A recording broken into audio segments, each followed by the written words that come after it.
नमस्कार दर्शकों, आज मैं आपको सूरज भगवान की कहानी सुनाने वाली हूँ। तो चलिए शुरू करते हैं। सूरजमुख नाम का एक राजा था। उसकी माँ और बीवी दोनों रहा करती थी। सूरजमुख आधा धन तो प्रजा में बांट देता था और आधा धन अपनी माँ और बीवी को दे दिया करता था। उसकी माँ और बीवी घर में कुछ भी काम धंधा नहीं करती थी और न ही पूजा पाठ किया करती थी। धीरे धीरे उनका सारा धन खत्म हो गया। घर में खाने को कोई दाना नहीं रहा और न ही पहनने को कपड़ा। तब दोनों सास और बहू फटे हाल में सूरजमुख के दरबार में गई। सूरजमुख के पहरेदार सूरजमुख के पास आए और कहने लगे, राजा जी, आपकी माँ और बीवी दरबार में आई हैं।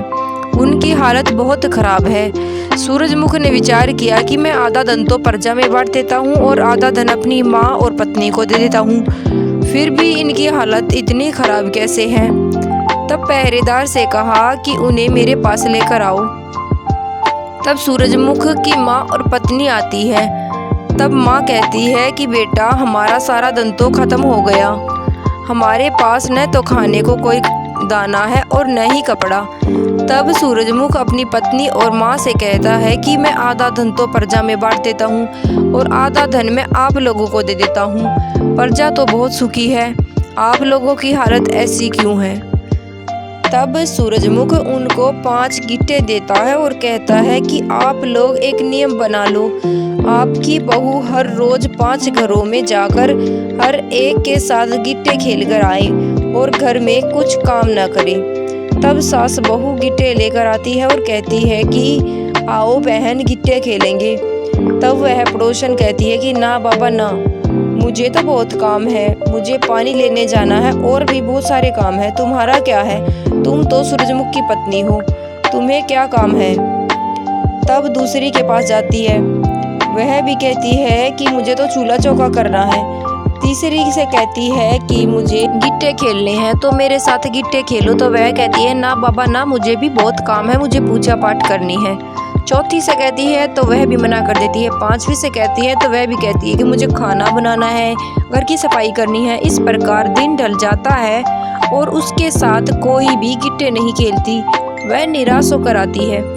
तब उसकी सास पूछती है कि बहू, खेल आई गिट्टे। तब वह कहती है कि नहीं माताजी, मेरे साथ गिट्टे खेलने का किसी को भी समय नहीं था। तब सास बहू विचार करने लगी कि क्यों ना हम भी सबकी तरह सुबह सुबह उठकर काम धंधा करें। और वे दोनों सास बहू सुबह उठकर घर का कामकाज करने लगी, पूजा पाठ करने लगी और उनके पास भी बहुत सारा धन हो गया, धन में बरकत हो गई। घर में बहुत ही धन बचने लगा।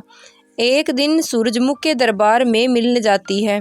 पहरेदार सूरजमुख से कहते हैं कि आपकी पत्नी और माँ आपसे मिलने आई है, उन्होंने बहुत ही कीमती वस्त्र पहने हैं। तब सूरजमुख कहता है कि उन्हें भेज दो।